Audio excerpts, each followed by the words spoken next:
عامر خان سے میری ملاقات ہوئی، میں نے اس کو کوئی دین کی بات نہیں کی، صرف محبت تھی. اب تک اس کے میسج آتے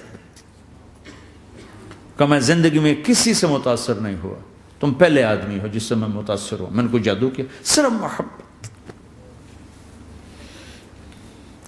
لوگوں کو محبت دو، قریب ہوں گے. میں جب گیا بڑی مشکل سے اللہ نے، ملاقات کا کوئی راستہ ہی نہیں تھا، وہ مجھے نہیں جانتا تھا، میں اسے نہیں جانتا تھا، تو کوئی موقع نہیں مل رہا تھا ملاقات کا. تو اللہ نے شاہد آفریدی کو بھیج دیا. شاہد آفریدی اس کی دوستی تھی، ہمارا جو کرکٹر ہے. میں نے اس سے فون پر کہا یار میری ملاقات تو کرا. اس نے ملاقات کروائی. تو اس نے مجھے کہا آدھا گھنٹہ ہے، آدھا گھنٹہ. جب میں پہنچا میکسیمم پونا گھنٹہ. میں نے کہا ٹھیک. میں گیا تو وہ سہما ہوا چہرہ کہ بھئی مولانا آ گیا، پتہ نہیں کیا کہیں گے، بھئی یہ تو کیا کر رہا ہے، تو حرام کر رہا ہے، ناچ رہا ہے، گا رہا ہے، توبہ کر، ابھی تیرے لیے دوزخ کا فیصلہ ہو جائے. پتہ نہیں کیا ہوا، وہ ڈرا ہوا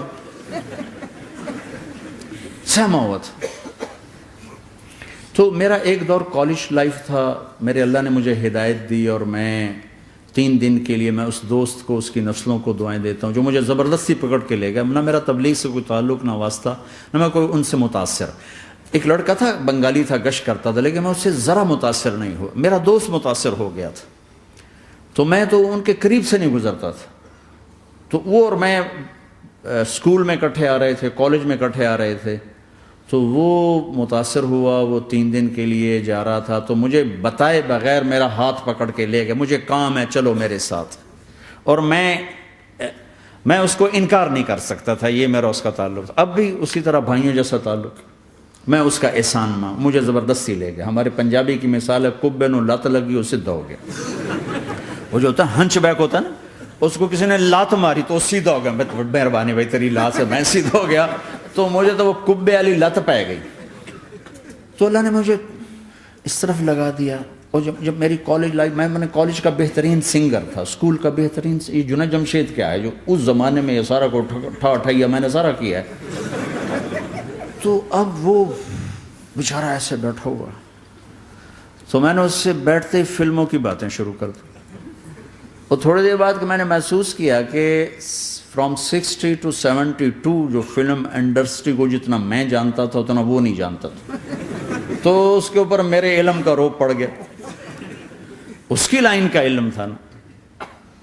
تو وہ تو حیران پریشان، یہ واز تو ہو نہیں رہا. تو کبھی دلیپ کمار کی باتیں شروع ہو گئیں، کبھی راج کپور کی شروع ہو گئیں، کبھی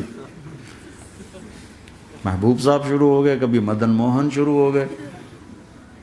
وہ آدھا گھنٹہ تو یوں ہی گزر گیا.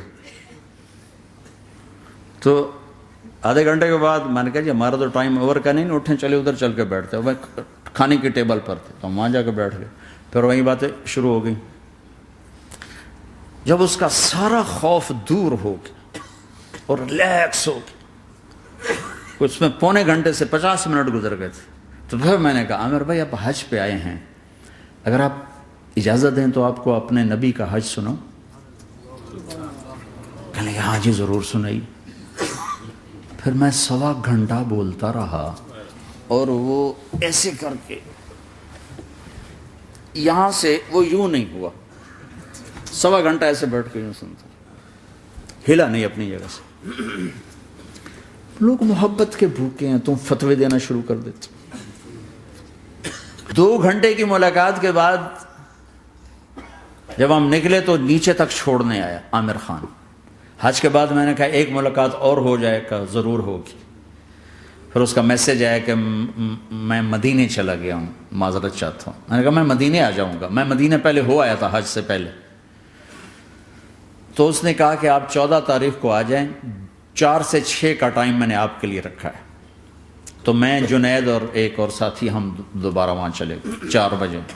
4:15 ہم اس کے ساتھ ہماری سٹنگ شروع ہوئی. 4:15 سے 10:15 تک 6 گھنٹے مسلسل. اور اس کے ماتھے پہ ذرا نشان نہیں آیا کہ میں بور ہو رہا ہوں. اور اس کے بعد ہم اٹھے، اس کا جی نہیں چاہ رہا تھا کہ ہم اٹھ کے چلے جائیں. محبت. پھر ایک امتحان پڑ گیا. میں اجتماع میں تھا رائمنڈ کے پچھلے سال. اس کا میسج آ گیا میری فلم تلاش آ رہی، اس کی کامیابی کی دعا کرو. لے بھائی اے چنگی بڑی. میں نے کہا اب کیا کروں؟ جواب دینا بھی ضروری، دعا بھی نہیں ہو سکتی، کیا کروں؟ تو جب وہ میسج آیا تو میرے سامنے کوئی 10-12 علماء بیٹھے تھے. میں نے کہا بھائی یہ میسج ہے، اس کا جواب دو. کہا جی یہ ہمارا فیلڈ نہیں تمہارا ہے، تو ہی جواب دے.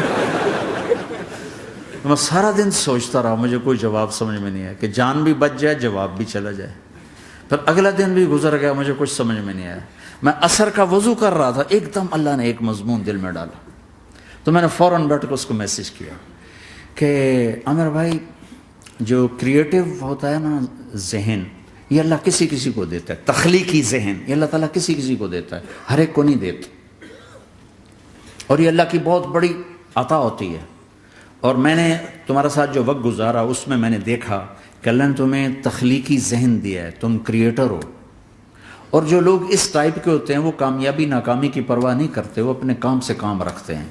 آپ کا بھائی تو فوراً اس کا میسج آیا، آپ ٹھیک کہہ رہے ہیں، آپ ٹھیک کہہ رہے ہیں. بات ہو گئی. پھر میں تھا ہانگ کانگ، میں نے وہاں سے اس کو میسج کیا. دیکھو کسی مصروف آدمی کو براہ راست فون نہ کیا کرو، میسج کیا کرو کہ میں آپ کو فون کر سکتا ہوں، چونکہ میں اس کا بہت ستایا ہوا، بہت ستایا. تو میں نے اسے میسج کیا کہ میں طارق جمیل ہانگ کانگ میں آپ کو فون کر سکتا ہوں، میں آپ کو فون کر سکتا ہوں. میں ہمیشہ اسے، اب بھی میرا فون پہ رابطہ ہے، میں پہلے اسے میسج دیتا ہوں میں آپ کو فون کر سکتا ہوں. اگر اس کا جواب نہ ہے پھر میں نہیں کرتا ہوں. کبھی وہ خود کر لیتا ہے، کبھی وہ میسج دے دیتا ہے کال کر لیں. تو تھوڑی دیر بعد اس کا فون آ گیا کیونکہ میں اس وقت دلی میں ہوں، کانفرنس میں تھا. تو میں نے آپ کا میسج دیکھا تھا، میں اٹھ کے باہر آ گیا ہوں، ابھی آپ سے بات کر کے پھر میں جاؤں گا. تو اسے باتیں کرتے کرتے کہنے لگا آپ کی دعا سے میری فلم کامیاب ہو گئی. میں کہا یا اللہ میں کوئی نہیں کی تھی تینوں.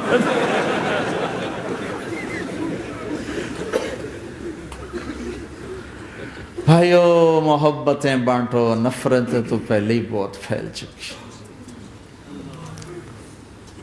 نشہ پلا کے گرانا تو سب کو آتا ہے، مزہ تو تب ہے کہ گردے کو تھام لے سب.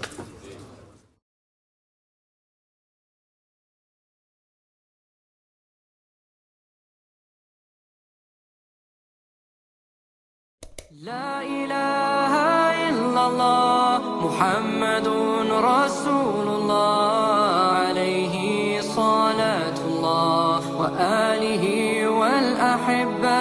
لا إله إلا الله محمد رسول الله عليه صلاة الله وآله والأحبة.